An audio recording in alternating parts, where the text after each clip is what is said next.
Hello everybody, welcome to this new tutorial series on networking. In today's lesson we're going to configure a Cisco router. I'm going to walk you through this basic settings for Cisco router, and then we'll be connecting to it with via SSH. So let's get started. I'll be doing this with Packet Tracer. Packet Tracer is a utility of Cisco, which we are going to use in order to simulate the network. So let's get started. First thing we need to do is to go into End Devices. We're going to choose a computer. We put it in onto the board. Next thing, we are going to grab a router. Just have to pick up one of those routers down here. I'm going to use the 2900 series, and next I'm going to use another computer at the other end of the network so we can test. Let's choose a server right here.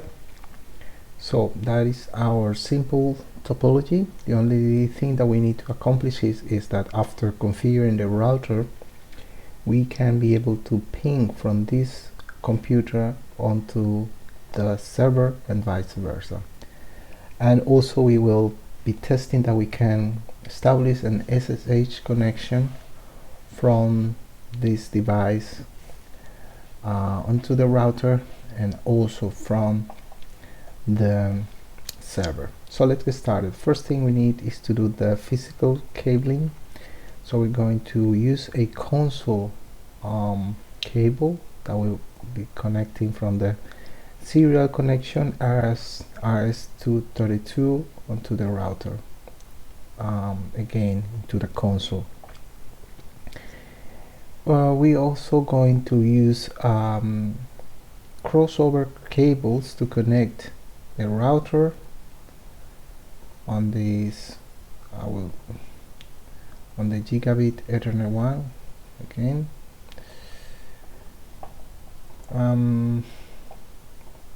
I just want to make sure I chose the gigabit Ethernet 1. In this case it says it's not set. Okay, we're going to use a crossover cable to connect the computer onto the gigabit 1. So just I need to make sure that gigabit Ethernet 0, I just need to make sure where each one of the, so maybe I should just check it again.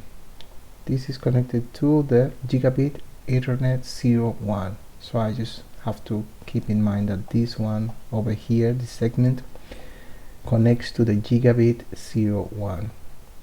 So basically 01, and on the right hand side we have 00, if I'm not mistaken.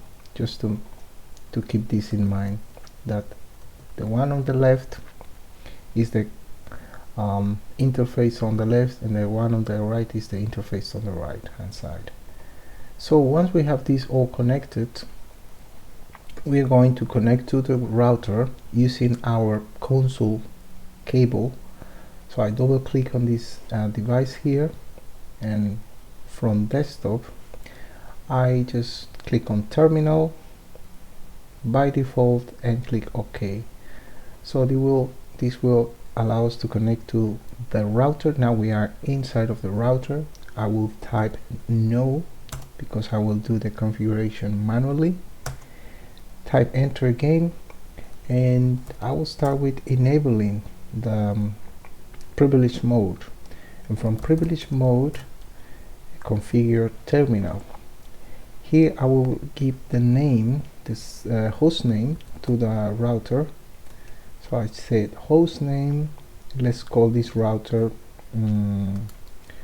main router.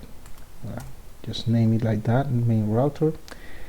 And apart from the domain name, from the host name, I need to enable the host name, IP host name, or IP domain name actually. Alright, IP domain name is called domain name. I will call it amphasol.net. It doesn't need to be anything for real. This is something that we will need, or at least the router will need, in order to generate authentication and encryption stuff. So now we have our domain name, host name. I will configure also the lines. The lines means the line console, let's say 0. I will give it a password. The password, something simple, Cisco, and I will just type in login, so that the next time that I connect to my console, it will ask me to type in the password, as we can see now here. Actually it didn't do. Okay, conf terminal. So let's continue with the line aux 0, again password Cisco, login, and I have to configure also username.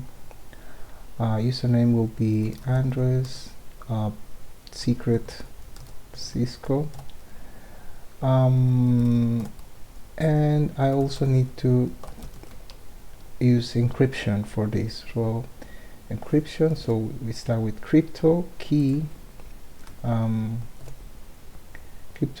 generate RSA general keys.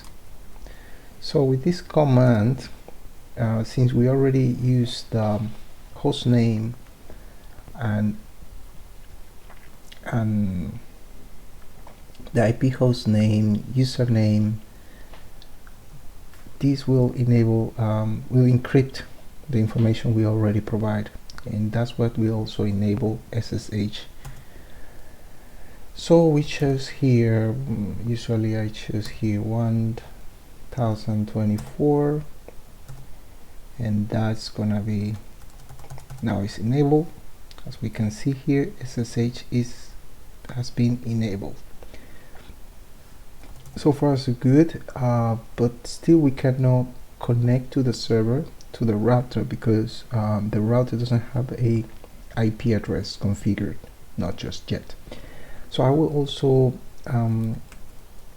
configure the privileged password. So there'll be enabled secret, let's call it Cisco, if I have not done so, or maybe I have to do this, enable secret Cisco, that's correct.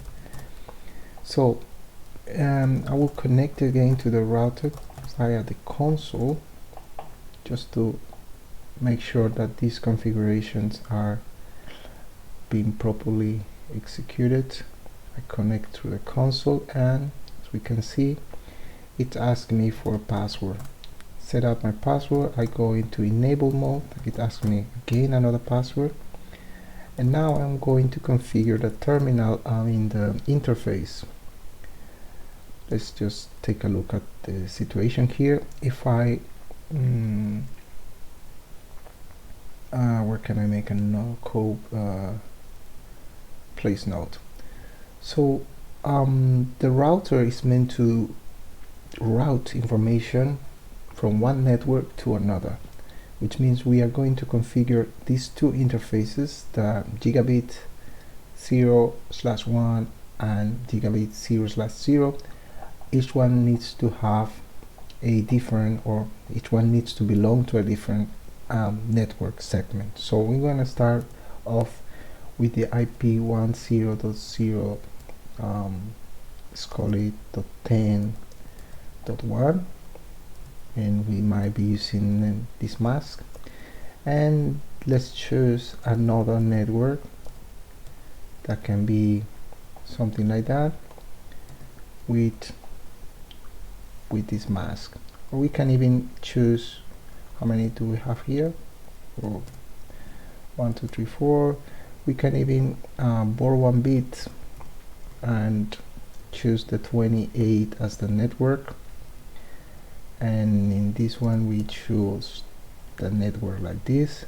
So that will be network 1, and this one will be network 2. So let's call network 1 the one associated with the gigabit interface 0/1, and the network 2 will be associated with the gigabit interface 0.0, right? Which means it's this region over here. This region will be network 2, and this region over here will be network 1. So in that case, we're going to be assigning these IP addresses to the first interface. So let's just copy this IP, the network IP address. Oh, there's no way I can copy that. Okay, I will have to remember. So I connect again to my router. This time I still need to use the terminal because we don't have an IP address yet, as I said before. So I would take interface. This interface is a gigabit Ethernet 0/1. So now I enter the interface, and now I'm going to assign an IP address, and this IP address will be for the network 1 will be 10.0.0, sorry, .10.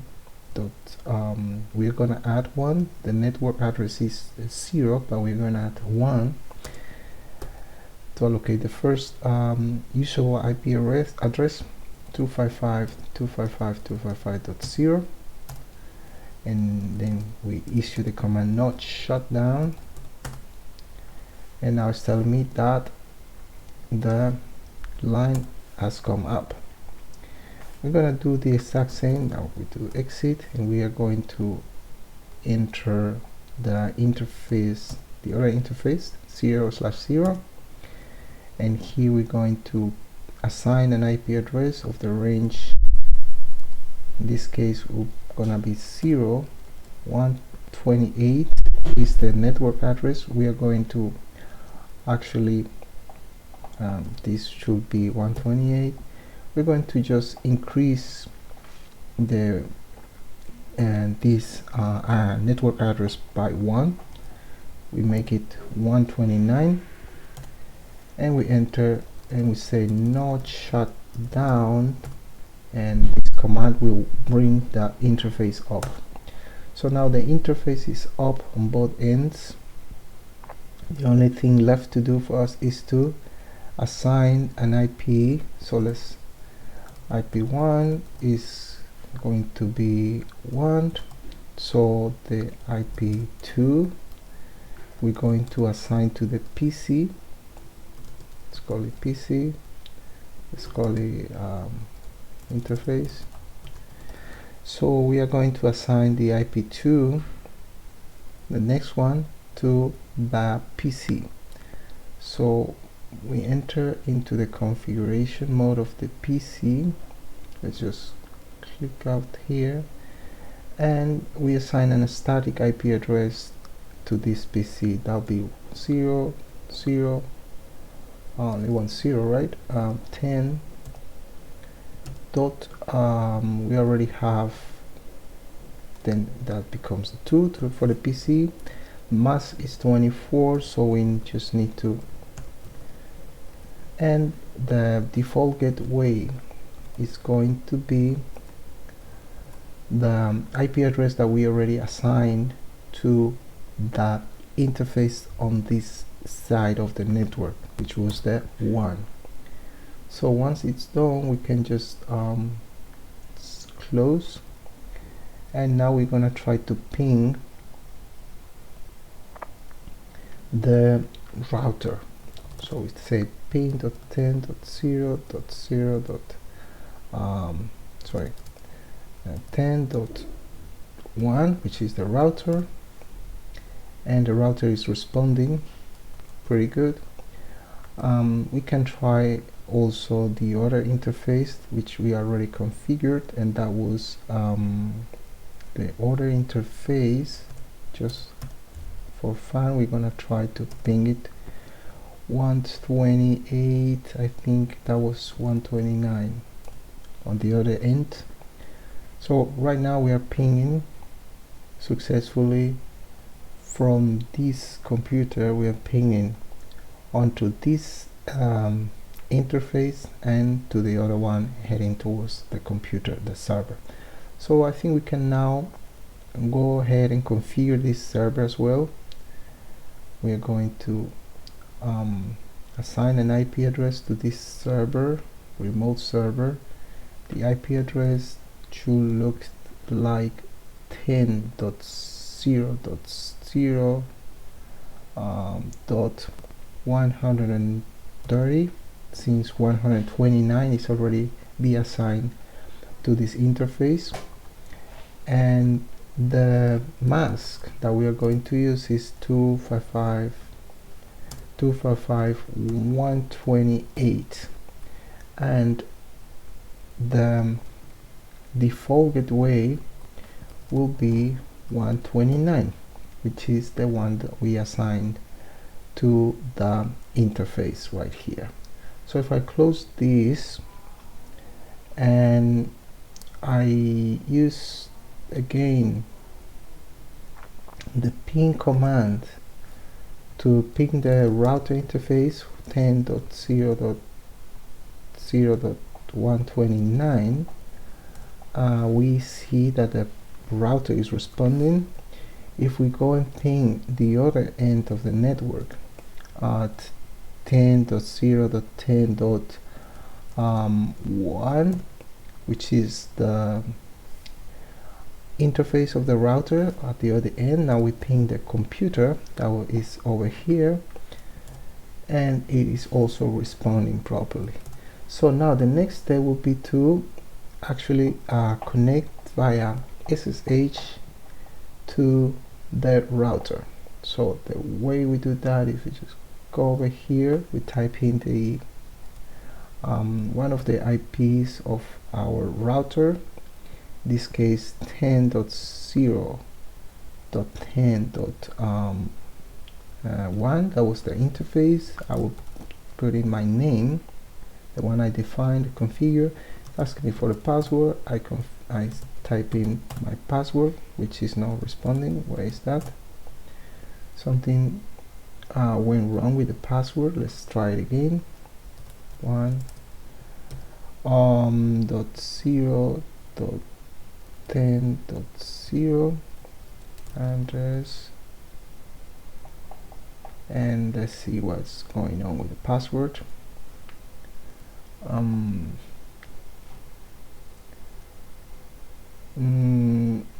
Okay, something is not okay here. We're going to connect again via the console. Again, we connect to the console and see what's going on here. Well, I have already a session here. So what I'm going to do is I'm going to say username, address, secret, cisco, login, doesn't work, login. I don't know if I configure the VTIs. I can try that again, there's no problem. I can say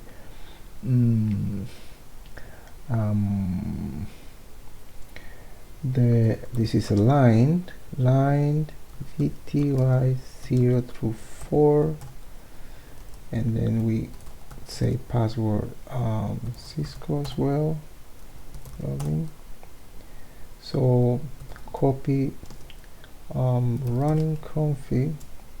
I'm going to just save the running config by copying the running config. Wait a second. Look. Copy running config startup config. So yes, and we're gonna try again to connect via SSH. That is going to be basically typing in the address of the router, one of the addresses, which is 10.0.10 .1 address, and there is, I typed in the password, and now we are inside of the router via SSH. We see that also the privilege mode has a password, and we are able to do all the things here. If I try to access through this other remote computer via SSH, I should be able to do so. So I just have to type in 10.0.0.129, which is the close IP address, I mean a close interface. We connect, and that works. So basically this is all done. We can ping from this computer to the server and vice versa, and we can also connect remotely to the router using an SSH connection. We configure both interfaces with an IP address unique and belonging to different networks, and now we can see how the router is routing packages from one network to the other. I hope this was helpful. Thanks for watching.